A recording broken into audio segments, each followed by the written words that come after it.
আসসালামু আলাইকুম, কেমন আছেন সবাই? আশা করি সবাই অনেক ভালো আছেন। আপনাদের দোয়া তাআলার অশেষ রহমতে আমরা অনেক ভালো আছি। হ্যাঁ আম্মু, তো চলে আসলাম একটা নতুন ব্লগে। তো সংসারের কিছু ইম্পর্টেন্ট জিনিস শেয়ার করব, যেগুলো আসলে প্রত্যেকটা মেয়ে মানুষ বা সংসার যারা করে তাদের করা উচিত, কিন্তু আসলে হয় না। সবাই আসলে এই জিনিসগুলো মেনটেন করতে পারে না, আমরা নিজেও করতে পারি না। মাঝে মধ্যে মনে হয় যে না, এইভাবে করলে ভালো হয়, জীবনটা সুন্দরভাবে চলবে। কিছু জিনিস হিসাব রাখলে, কিছু জিনিসের হাতের হাতের মানে আয়ত্তের মধ্যে রাখলে, তাহলে আপনি বুঝতে পারবেন কোন জায়গায় কোনটা খরচ হইতেছে, কোনটা কোন জায়গায় লাগবে, সেটা আপনি বুঝতে পারবেন। তো আমার না সবকিছু মানে যেটা হিসাব করি তার বাইরে চলে যায় সবসময়। এই জন্য না আমি হিসাব করি না। হিসাব কইরা চলে না, আমার মনে হয় কি মানে বেশি বেশি হয়ে গেছে গা। যে মাসে বেশি হিসাব করি, যে মাসে এটা এটা এটা এটা করবো আর করবো না, ওই মাসে বেশি খরচ হয়ে যায়। এই জন্য না আমার মানে একটু মাথা ঘোরায়, আমার হিসাবই করতে মন চায় না। আমার মন চাই যে থাক, যত খরচ হইতে থাক, হিসাব করা দরকার নেই। তারপর হিসাবটা রাখলে কি হয়, মানে কত টাকা খরচ হইতেছে, কত টাকা আসতেছে, এটা আসলে ভালো ভালো হয় হিসাবটা থাকলে। তো আমার প্যারার কারণে আমি আসলে হিসাব রাখি না। তো ভাবলাম আজকে কিছু জিনিসে আছে, কিছু ঋণ আমি তো করছি, আপনারা জানেন। কিছুদিন আগে জমি কিনছি, তো কিছু ঋণ এমনি তো হয়েছিলাম। তো ওই ঋণের টাকা পরিশোধ করতেছি, সেটার হিসাব তো রাখা একদম ইম্পর্টেন্ট একটা জিনিস। এটা আমাদের উঠে যেতে থাকো, তুমি যেটাই করছো। তো আমরা কিছু জিনিস লেখা রাখছিল, এমন জায়গায় লেখা রাখছি সেটা আসলে মনে করেন যখন তখন ছিঁড়া যেতে পারে। আমি একটু শেয়ার করি। দেখাও তুমি কি করছো, কোনটায় রাখছো। এটা হলো আমার কিসের জানো, দেখাই। তো এইখানে যে কাগজটা দেখতে পাচ্ছেন, এটা হলো আমার, আমরা টাকা উঠে দিয়েছিলাম, আমরা জমি কেনার সময় যে ব্যাংকের থেকে টাকা উঠে দিয়েছিলাম, তখন এই যে এইটা দিছিল, এই খামটা দিছিল। সেই খামের মধ্যে আমার সব হিসাব লেখা রাখছে, কত টাকা শোধ করতেছি, পরিশোধ করতেছি। তো এটা যখন তখন হারা যেতে পারে। একটা মুখের হিসাব আছে, কিন্তু লেখা থাকলে, ঋণটা হলো লেখা থাকলে কত টাকা দিতেছি করতেছি, এটা ভালো হয়। এটা সবচেয়ে মানে করা উচিত। আর বেশিরভাগ আমি এই জিনিসটা করি না। তো ভাবলাম এটা সে আবার একটা ডায়েরি লেখা, মানে এটা আনছে। আমার কাছে ডায়েরি আছে, কিন্তু ডায়েরি লেখা হয় না। ডায়েরির মধ্যে বেশিরভাগ মানুষ হিসাব করে সংসারের সব জিনিস, খুঁটিনাটি জিনিসগুলো। আমার করা হয় না। তো সে এটা নিয়ে আসছে, বলছে যে আমাদের যত যে আছে টাকা পয়সার এটা আমরা লেখা রাখবো এটার মধ্যে। তো বলছে, আর লেখা হয় নাই। তো আজকে শেয়ার করার আরেকটা কারণ, তো আমরা তো মনে করেন ঢাকায় থাকি 5 দিন 10 দিন, গ্রামের বাড়িতে থাকি 20 দিন।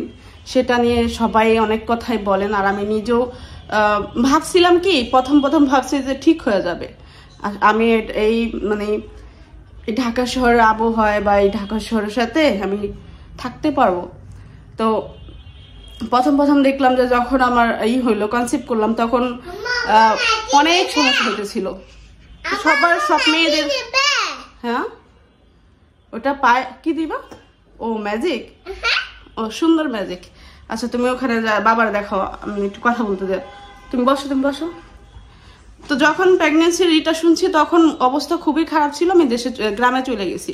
তো গ্রামের আবহাওয়ার সাথে না আমার ভালো লাগে ঘোরাফেরা করতে, একটু চলাফেরা করতে, মার হাতের খাবার খাইতে ভালো লাগে, থাকতে পারি আমি।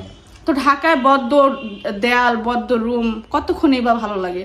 আর আমি বেশিরভাগ গ্রামেই থাকছি। আর ঢাকা যতই থাকছি, আমি গ্রামের যে অভ্যাসটা, ওইটা আমি কখনোই ছাড়িনি।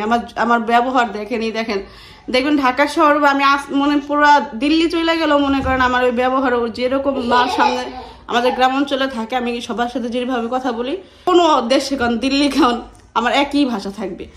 তো বিষয় হলো আমি চেঞ্জ হইতে পারবো না। আর আমি ওই অভ্যাসটা ইচ্ছা করেই ছাড়ি না। আমার ভালো লাগে, আমার মার ভাষা আমার ভালো লাগে।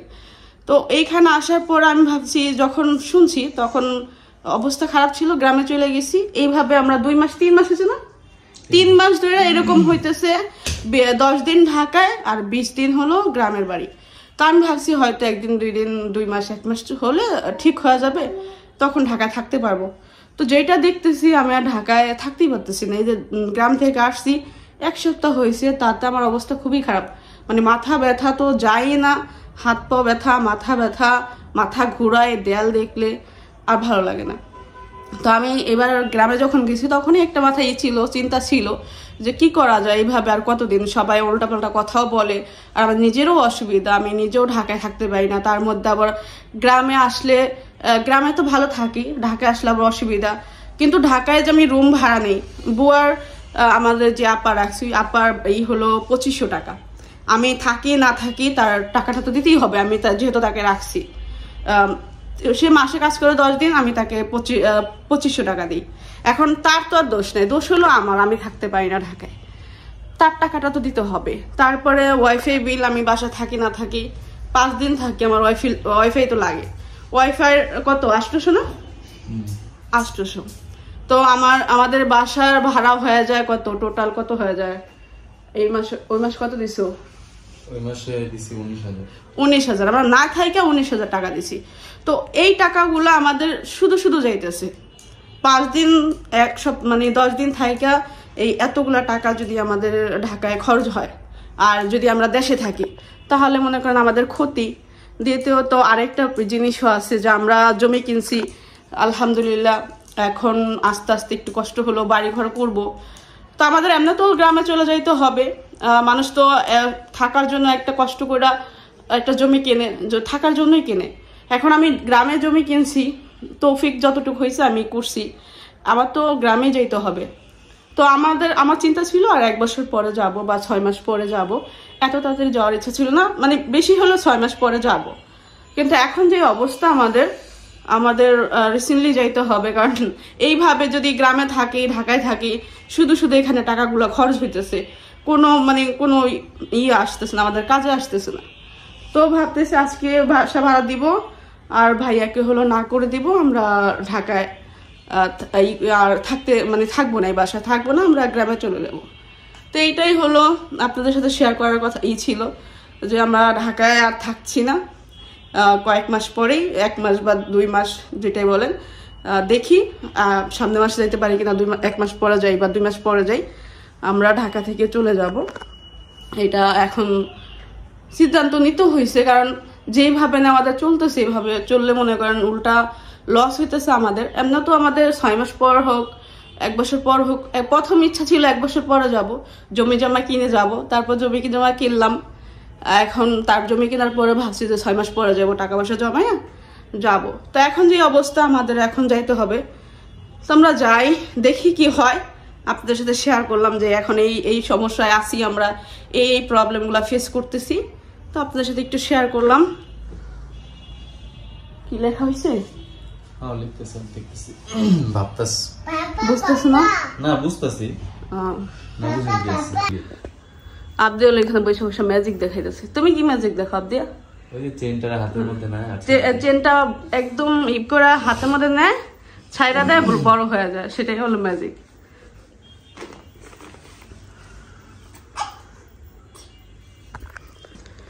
তো এই মাসে হলো আমাদের বাসা ভাড়া আসছে কত, আমরা কদিন 1 সপ্তাহ থাকি। আমাদের গরমে হচ্ছে গিয়া বাসা ভাড়া আসে 21,000 22,000 টাকা, আর শীতকালে হচ্ছে এই জন্য হচ্ছে 19,000 18,000 18,500 এরকম, 18,000 না মানে 18,500 19,000 এরকমই হবে। তারপর আবার গ্যাস বিল, অনেকের তো গ্যাস বিল বাসার সাথেই থাকে, আমাদের 1.5 মাসে 1 বোতল যায়, ওটা আমাদের এক্সট্রা কিনতে হয়, আমাদেরই তো কিনতে হয়।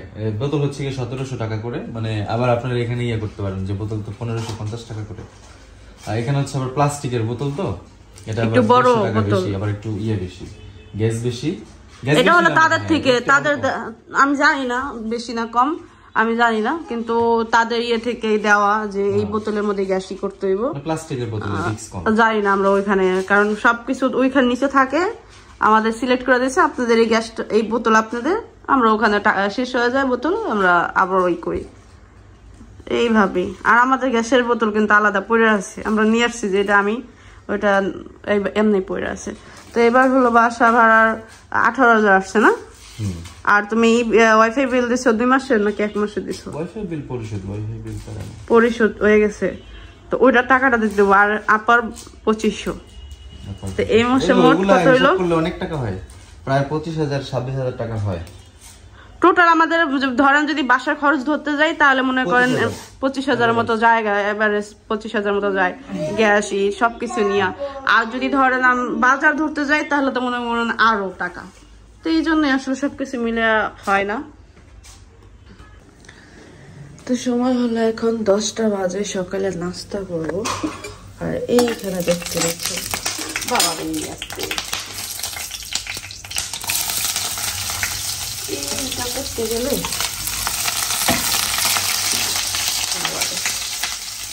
পুরো আটটা খেয়ে গেছে। এটার মধ্যে একটু পানি ছিল মনে হয়। তারপরে সকাল হলে আর ডিম আর নুডলস বলে, কিন্তু আজকে আর ডিম নুডলসও খাইতে ইচ্ছা করতেছে না। তাই বললাম যে ভাত ভাজা দেবো, ডিম বলতেছে দাও। মানে প্রতিদিন তো আর এক খাবার বাচ্চারা খাইতে চায় না। আর আমি কিন্তু সকালে নাস্তা তেমন একটা দেখাই না, যেহেতু ডিম খাই নুডলস খাই ওরকম ভাবে দেখাই না। ভাত ভাজলেই একটু আপনাদের সাথে শেয়ার করি। আজকে হলো কাঁচামরিচ নাই, কাঁচামরিচ শেষ হয়ে গেছে, মাসিক বাজার করবো এই জন্য হলো। আর এইভাবে টুকিটাকি বাজার করতেছি না। অনেকেই বলে আপনার তো মাসিক বাজার মানে জীবনও করেন নাই। আমার রেগুলার ভিউয়ার্স যারা, তারা জানে আমি সবসময় মাসিক বাজারই করছি। কিন্তু এই কত মাস, 3-4 মাস ধরেই একটু অগোছালো চলতেছে। তার কারণ হলো আমি বেশিরভাগ সময় গ্রামে থাকি, বাবার বাড়ি থাকি। এই জন্য হলো ওই 10 দিন 5 দিনের জন্য ওরকম ভাবে আর বাজার করা হয় না।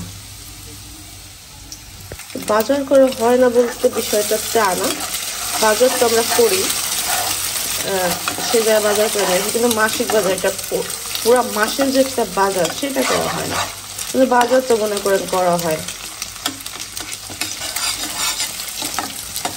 আর ঢাকা শহরে প্রত্যেকটা জিনিস কেনা, গ্রামে হয়তো বুঝতেন যে অর্ধেক জিনিস বাসায় জোগাড় করা যায় আর অর্ধেক জিনিস বাজার থেকে আনা যায়।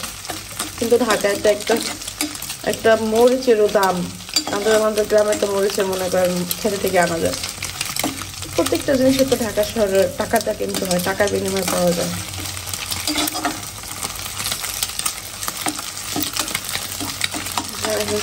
ভাত ভাজা হয়ে গেছে। আর কালকে দেখেন তরকারি রান্না করছি, আমরা একবেলাই খাই। এটা মানে আমাদের এখন বর্তমানে খাবার রুটিন খুব খারাপ হয়ে গেছে। এই জন্য আমাদের শরীর স্বাস্থ্য সবারই খারাপ। আপনি আর বলেন, আমার বলেন, বাবুর বলেন, সবারই চিকের মতন অবস্থা হয়ে গেছে। খাবার দাবার ঠিক মতো খাই না যে, এই জন্য একবেলা মনে করেন একটু রান্না করছি। আমি এখানে যাই রান্না করছি কিছুই খায় না। ডাল, জানি ডাল পছন্দ, ডালের জন্য মজা যায়, সে ডাল খায় না। খাবার দাবার করতে মনে করেন অনেক মাঝে একটা সমস্যা হয়ে গেছে। তো ম্যাগি মশলা দিয়ে নিচ্ছি।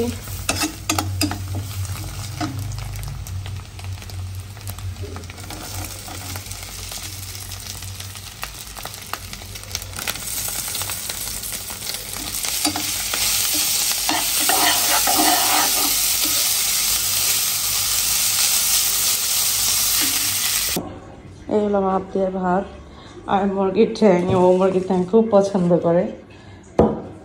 একটা বড় মানুষ যেভাবে খাইতে না পারে ওইভাবে খায়, কুটুর কুটুর করে দাঁত দিয়ে। আবদিয়া আসো, আবদিয়া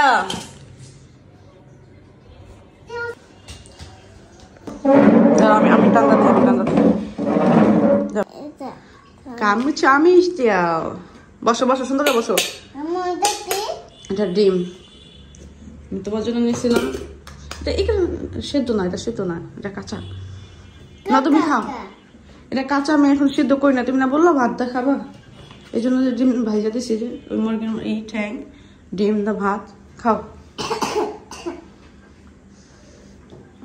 জানতে হলো এখানে নাস্তা করতেছে।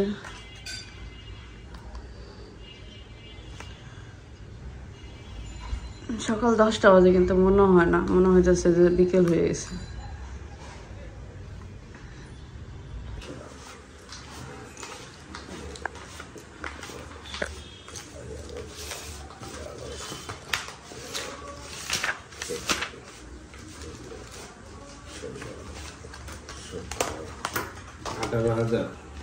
টোটাল তাহলে 160 টাকা থাকে এখানে। আর গ্যাস বিল কত? 1700।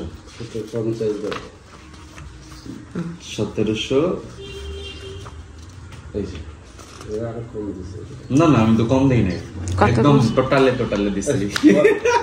আমাদের হিসাবে কত কম দিল? আমাদের কম দিছো কে? আমি কোনো কম দেই না, আমি কখনোই কম দেই না, কাউরে কম দেই না ভাই। একটু কালকে রাস্তা খেয়ে বলছে আইসক্রিম খাইবো, আইসক্রিম খাইবো। না, আমি তোমার জন্য আনি নাই, আমি তোমার জন্য আনি নাই তো। আবার কি আনছো? ফল টল আনবা না? ফল আনি নাই। কি আনছো? টমেটো। এই কাঁচা টমেটো আনছো? কাঁচা টমেটো না, টক টমেটো, অরিজিনাল দেশি না। সেটা কিন্তু এটা পাকতে তো সময় লাগবে। জি না, এটা পাকাই আছে টকটা। আচ্ছা, পরে টমেটো খাম না, আইসক্রিম খাই। দাও আমারটা দাও, এই আইসক্রিমটা আমার অনেক পছন্দ। তুমি এটা খাইবা? তোমারটা খেলে না? পরে খাবো। ইস, পরে খাইবে, হ্যাঁ সাপ দিয়ে দেখবে, সাবল জল ও পরে খেলে তো খেতে হবে, ডাব দিয়ে খেতে হবে, ডাব দিয়ে খাবো। আপ দিয়ে খাও। আমি ভাত খাবো না, আমি ভাত না খেলে পরে। আচ্ছা, খুলে দাও, খুলে দাও, খুলে দাও।